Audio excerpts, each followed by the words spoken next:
Ameca en la Revolución.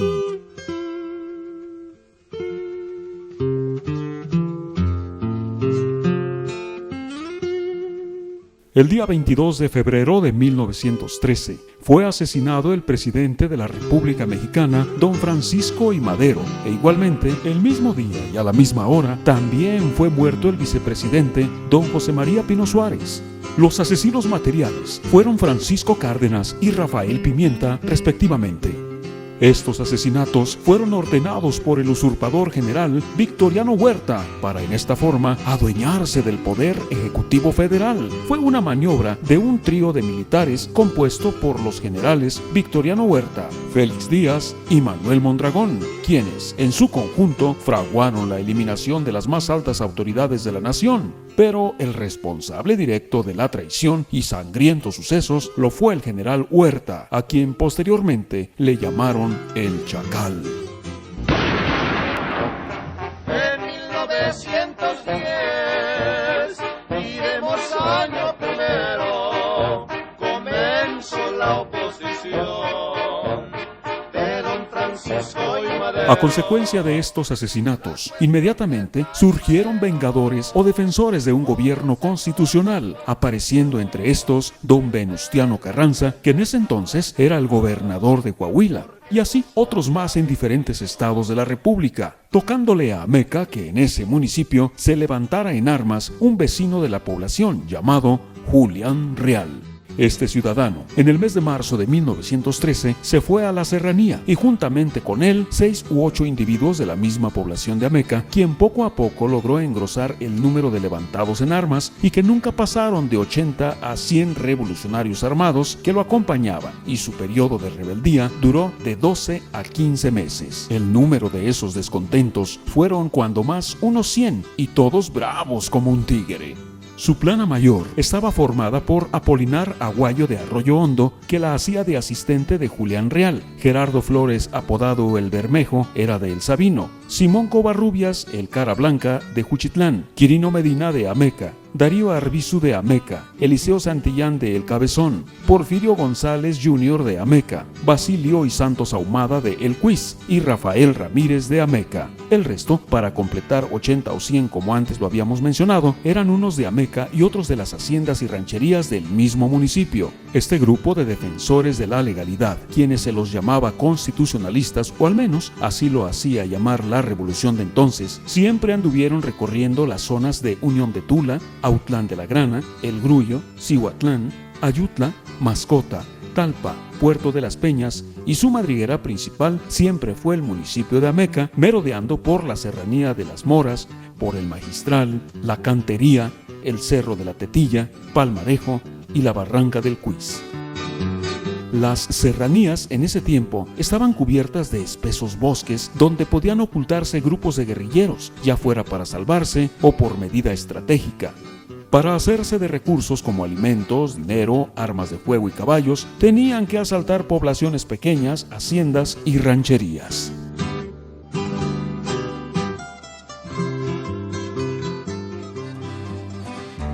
Estaba Julián del Real platicando con Herrera, estaban los dos tomando en la cantina por fuera.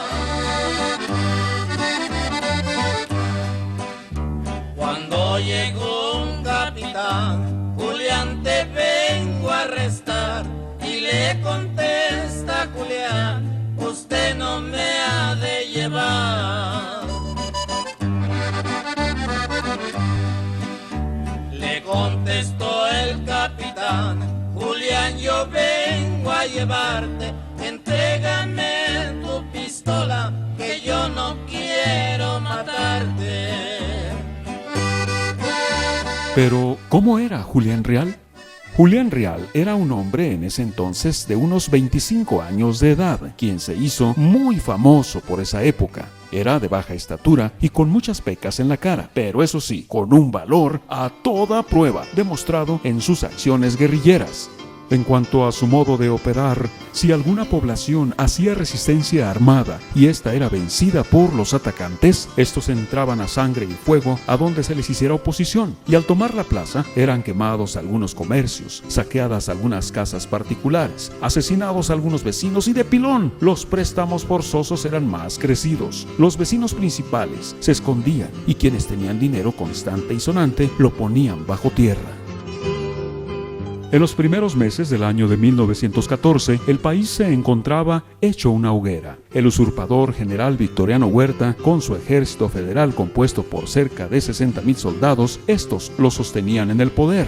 El ejército constitucionalista, encabezado por don Venustiano Carranza, tenía otros 50 o 60,000 revolucionarios esparcidos en todos los estados de la República. Por ejemplo, el general Obregón, para los meses de abril y mayo del citado año, dominaba los estados de Sonora, Sinaloa y el territorio de Tepic, con excepción del puerto de Mazatlán, que nunca pudieron tomar porque estaba defendido por el general federal Reinaldo Díaz y cuya columna obregonista estaba compuesta por 15 a 20,000 revolucionarios que avanzaban sobre Guadalajara en esos días.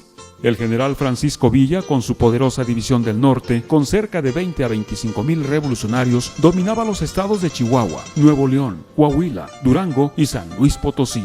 Pánfilo Natera, con 1,000 revolucionarios, tenía en jaque a los estados de Zacatecas y Aguascalientes. El general Almazán, con cerca de 1,000 hombres, incursionaba en los estados de Puebla y Morelos. El general Eliodoro Chariz, con 500 hombres, andaba por el estado de Oaxaca. Los hermanos Rómulo y Ambrosio Figueroa tenían casi dominado el estado de Veracruz y así, por ese orden, andaban levantados en armas otros revolucionarios carrancistas en contra del régimen huertista.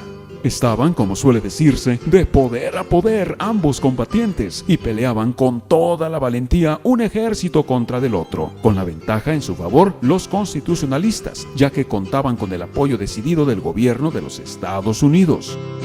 La ciudad de Autlán fue asaltada en el mes de mayo por el cabecilla Julián Real, quien, al apoderarse de dicha ciudad, impuso un préstamo forzoso por 25,000 pesos que el vecindario tuvo que afrontar cubriendo dicho préstamo. E igualmente, población que atacaba, población que tenía que cubrir el préstamo que se impusiera. Y si no lo cubrían, entonces era saqueada la población y además se llevaban entre las espuelas a vecinos renuentes dejándolos muertos en el acto allí mismo. En la zona de Ameca, como lo hemos dicho, andaba Julián Real con unos 100 revolucionarios. Le seguía Pedro Zamora con 150 hombres en la región de Autlán, Eulogio y Juan Silva por el rumbo de Cocula con 60 u 80 hombres, entre esos 2 cabecillas.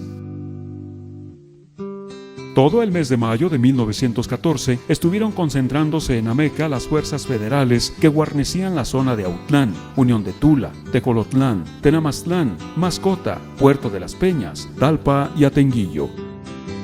Estas tropas federales pertenecían al régimen del general Victoriano Huerta. Nadie sabía el porqué de aquellos movimientos militares, pero sí se sospechaba que la revolución carrancista era cada día más imponente en contra del gobierno huertista. Esas tropas que se concentraban en Ameca, juntamente con las que allí había de guarnición, eran con el fin de evacuar la plaza, como así sucedió. Lo cierto es que el día 2 de junio de ese año fueron embarcadas dichas tropas en un tren que, para el efecto, ya estaba estacionado en la estación del ferrocarril. La soldadesca fue subida a dicho tren, llamémosle militar. Dicho tren, ya repleto de soldados, salió de Ameca rumbo a Guadalajara a eso de las 5 de la tarde aproximadamente. El tren se componía de cerca de 12 a 15 unidades compuestas de carros de carga, jaulas y plataformas con paredes de fierro estas últimas. En los techos de los carros y en las plataformas iban emplazadas ametralladoras colocadas en disposición de disparar si esto era necesario. A la estación del ferrocarril asistió bastante gente, no precisamente para despedir familiares o novios, sino por una curiosidad. Al arrancar aquel tren militar, vertieron lágrimas algunas gentes, imaginándose quizá que la suerte de la ciudad de Ameca era oscura, pero lo cierto es que se vieron lágrimas. Todos los soldados iban contentos. La ciudad quedó desde las 5 de la tarde, sin autoridades civiles ni militares, pues ambos gobiernos estaban unidos entre sí en aquel momento, ya que no les quedaba otra alternativa más que abandonar la plaza por órdenes superiores y tomando en consideración también que la revolución carrancista triunfaba en todos los estados. El gobierno huertista contaba aún con poco más de 60,000 soldados, pero sus triunfos estaban en decadencia, no obstante a que peleaban y se defendían como pelean los mexicanos cuando son valientes. La plaza se quedó sin autoridades a eso de las 5 de la tarde, como se dijo antes, y como la gente en su mayoría no sabía lo que era una revolución, ese día 2 de junio la practicó. Ese día se puso a prueba. La chusma se alborotó y entre bromas y bromas empezaron a tirar naranjazos al edificio de la jefatura política que estaba precisamente donde ahora se mira el hermoso edificio municipal. El grupo de revoltosos civiles crecía en su número y ya para las 8 o 9 de la noche de ese día 2 de junio empezaron a quemar las oficinas de la jefatura política y abriendo las puertas de la prisión donde se encontraban 15 o 20 reos, unos con delitos graves y otros con castigos administrativos. Los reos salieron y engrosaron la chusma de alborotadores, quemando, como se dijo, edificio y archivos. La quema fue un sábado en la noche, así que al amanecer el domingo se observó que los portales estaban humeantes por el fuego y algunos domicilios particulares saqueados por la turba enloquecida de libertinaje. La gente en su mayoría pacífica estaba sobresaltada y triste por aquellos acontecimientos nunca antes vistos. La gente se preguntaba, ¿qué haremos? La ciudad permaneció sin autoridades 2 o 3 días a merced de alborotadores, cuando intempestivamente se presentó el cabecilla Julián Real y su gente, y quien a su entrada ya se hizo llamar coronel. Desde luego, al entrar a la plaza, este coronel tiroteó a otro cabecilla llamado Porfirio González Jr., quien huyó por el camino del Portezuelo sin que le pudieran dar alcance. Lo cierto es que desde el andar en la serranía, estos dos cabecillas tenían dificultades. Desde al tomar la plaza indefensa el revolucionario coronel Julián Real, se observó que este ciudadano armado no tenía muchas nociones de lo que es la formación de un gobierno civil o militar. Su ley era la pistola. Así empezó gobernando, pero eso sí, con una energía a toda prueba, haciéndose respetar de sus propios subalternos e infundiendo el miedo a quienes querían seguir pescando a río revuelto. La parte pacífica de la población deseaba que alguien la gobernara y en parte hubo cierta tranquilidad en los moradores de orden. Había un poco de temor y pánico en los primeros días de la entrada a la ciudad del Escabecilla, pero poco a poco se iba acostumbrando el vecindario a un nuevo sistema. Como a los 3 o 4 días de la toma de la plaza por el llamado coronel Julián Real, este nombró colaboradores de pluma o escribientes a don Pedro Falcón, a don José María López Arteaga y de tesorero a don Ignacio García, hombres de edad madura y casi con costumbres porfirianas. Pero de momento no había más de qué echar mano para casos como el que se presentaba. De colaborador en la tesorería fue nombrado José de los Santos. La nueva autoridad, o Julián Real, inmediatamente dio pruebas de que tenía mano dura en el mando, haciendo ejecuciones sumarísimas hasta en sus propios compañeros de armas. Estableció su cuartel general, las oficinas administrativas y la cárcel en el Portal Guerrero, comúnmente conocido como Portal de Las Vallejo, donde ahora hay un cine y antiguamente fue casa particular de don Luis Martínez. Muchos vecinos de Ameca y de otros lugares de las zonas donde había incursionado decían que Julián Real era un bandolero. La revolución es la revolución. Y todavía agregaba, el dinero hay que sacarlo de donde lo haya. Así que con esas declaraciones queda disculpado Julián Real de las atrocidades que haya cometido cuando andaba levantado en armas. Con procedimientos tan radicales como fusilamientos y muerte, Ameca se puso en orden y ni quien alzara la voz. La zozobra en Ameca era muy alarmante, no solamente porque empezaba un nuevo gobierno revolucionario, sino porque también se temía el regreso de las fuerzas federales huertistas, como así se decía. El movimiento de trenes entre Guadalajara y Ameca fue suspendido por varios días, debido a que el tramo de vía férrea desde La Vega hasta la estación de Orendain estaba ocupada por trenes militares con fuerzas federales del régimen huertista que iban al encuentro de los revolucionarios carrancistas comandados por el general Obregón, que avanzaba sobre Guadalajara.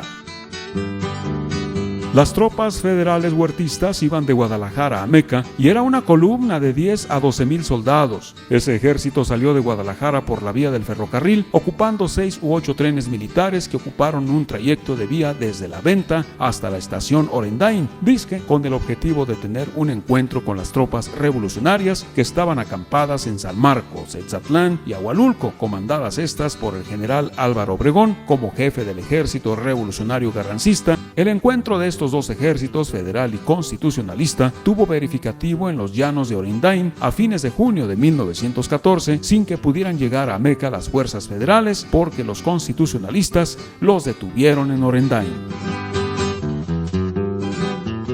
Se rompieron las hostilidades entre villistas y carrancistas, quedando nuevamente el país envuelto en llamas, combatiéndose mutuamente quienes días antes habían sido compañeros de armas. Al suceder esa división, quedaron en la zona de Ameca como partidarios de Villa varias partidas de revolucionarios y otras más que se levantaron en armas, entre los cuales, que se recuerde, figuraban don Roberto Moreno y Pedro Zamora con 500 hombres en la zona de Autlán, Julián C. Medina con otros 500 hombres en la zona de Tequila, los generales Eulogio Parra y Pedro Caloca con igual número de gente por los Altos de Jalisco, Julián Real por el Cerro de la Tetilla, Pedro Díaz y Bonifacio Jiménez con 200 hombres por el rumbo de Etzatlán y esos minerales de la zona. Quizá porque Ameca era terminal ferrocarrilera o bien porque el lugar se consideraba estratégico para movimientos militares, se convirtió dicha plaza en un centro o cuartel general de soldados villistas y carrancistas durante su pelea por el poder en el último medio del año de 1914 y parte de 1915. Lo cierto es que la ciudad frecuentemente era ocupada por ambos bandos, ya que el ejército revolucionario había quedado dividido en dos fracciones y se disputaban la zona esos dos ejércitos. Llegaban a Ameca 1, 2 o 3 batallones de soldados carrancistas en trenes militares o por tierra. Cuando estos llegaban, tenían que huir los villistas, y cuando llegaban los villistas, entonces tenían que huir los constitucionalistas. Lo cierto es que nunca hubo una batalla formal dentro de la ciudad, sino únicamente escaramuzas donde morían uno que otro soldado que andaba rezagado, y entre las espuelas se llevaban a uno que otro vecino de la población.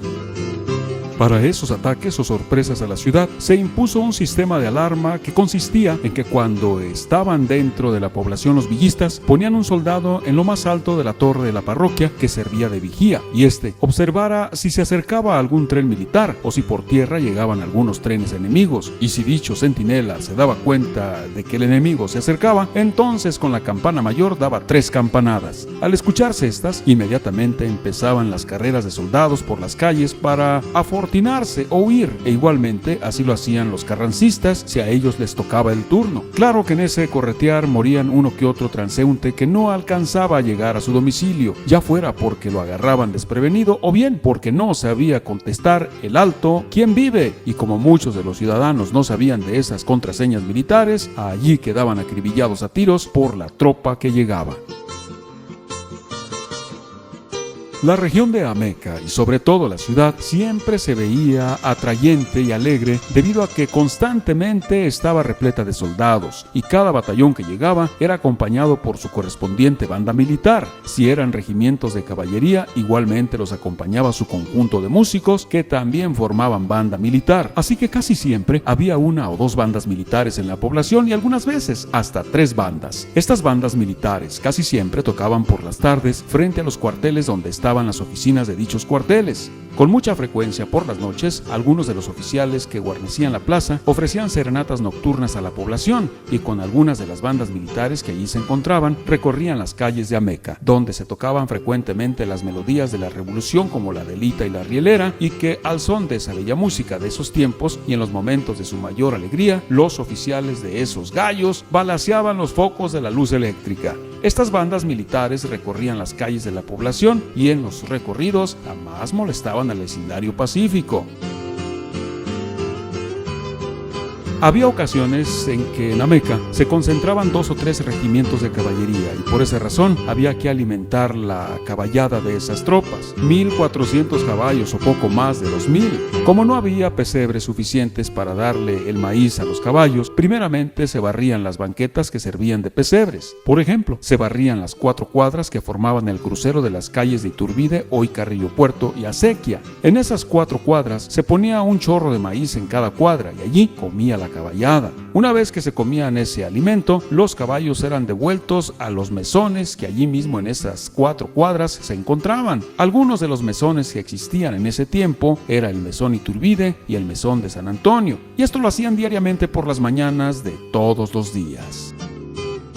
Tanto los jefes villistas como mando de tropas, como los carrancistas de la misma jerarquía que periódicamente permanecían en la ciudad, eran radicales en sus castigos. Si algún soldado o civil se transformaba en delincuente cometiendo fechorías sangrientas y cometía robos en la ciudad o en los campos, este era aprehendido y mediante juicio sumario se le declaraba la pena de muerte, fusilándosele en el acto, ya fuera en el cuartel militar o en la cárcel municipal, donde se encontrara el reo en los momentos en que se le sometía a juicio, pero esto se hacía de inmediato. Si alguien en los campos robaba ganado, el malhechor era ahorcado colgándosele de un árbol y el cadáver balanceante se le ponía un letrero que decía ahorcado por ladrón de ganado. Estos castigos los implantó primeramente el coronel Julián Real desde al tomar la plaza de Ameca en los primeros días del mes de junio de 1914, y así continuaron haciéndolo los jefes militares que en suerte les tocaba gobernar el municipio.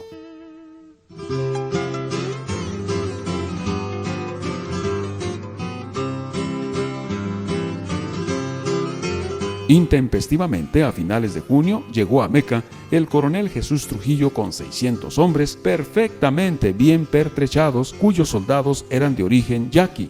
El coronel Trujillo permaneció en Ameca 2 o 3 días organizando el nuevo gobierno militar que allí quedaba, dejando como jefe de las armas al mayor don Tiburcio Rivera, con un destacamento de 25 soldados al mando del mismo mayor Rivera. Su entrada a la población la hicieron entre 5 y 6 de la tarde de un día del mes de junio de 1914. Llegaron por el camino de El Portezuelo y para entrar a la ciudad se dividieron en 3 fracciones, avanzando un grupo por la calle de Abasolo hasta llegar al puente. Otro grupo avanzó por la calle de Corona hasta la Plaza de Armas y el tercer grupo entró por la calle de Acequia y terminar frente a San Francisco. Así que en un par de horas fue ocupada la población e inmediatamente fue aprehendido el coronel Julián Real. Los reos fueron encarcelados en una casa de la calle General Cepeda que está en el lado sur de la Plaza de Armas, donde permanecieron todo un día, en el área en que ocupaba el Cine Regis y el hotel del mismo nombre. Los reos quedaron presos desde el momento en que fueron detenidos y sujetándolos a un consejo sumario, como así se decía en la época de la Revolución, consejos que en muchas ocasiones era una farsa, ya que de lo que se trataba era de sentenciar a muerte a quien se debía eliminar, tuviera culpa o no. Así que fueron juzgados militarmente el coronel Julián Real y el civil Alberto Ponce de León, siendo sentenciados a muerte y serían ejecutados en el Panteón Municipal de Ameca. El proceso de los 2 reos duró un día y al día siguiente por la madrugada fueron sacados del reclusorio escoltados por un pelotón de ajusticiamiento. La hora sería entre 1 y 2 de la madrugada. Al salir del cuarto de encarcelamiento, caminaron por frente al ahora Palacio Municipal, cruzaron la calle de Izquierdo y tomaron por la antigua calle de Iturbide. Y precisamente al dar esa vuelta se les encabritó el coronel Julián Real, diciéndoles a los de la escolta que él ya no caminaba más, que ya sabía dónde lo llevaban y que allí se le hacía bueno. Como los soldados no pudieron hacer andar más al coronel Julián Real, allí mismo fueron acribillados a tiros Alberto Ponce de León, civil, y Julián Real, militar, con el grado de coronel.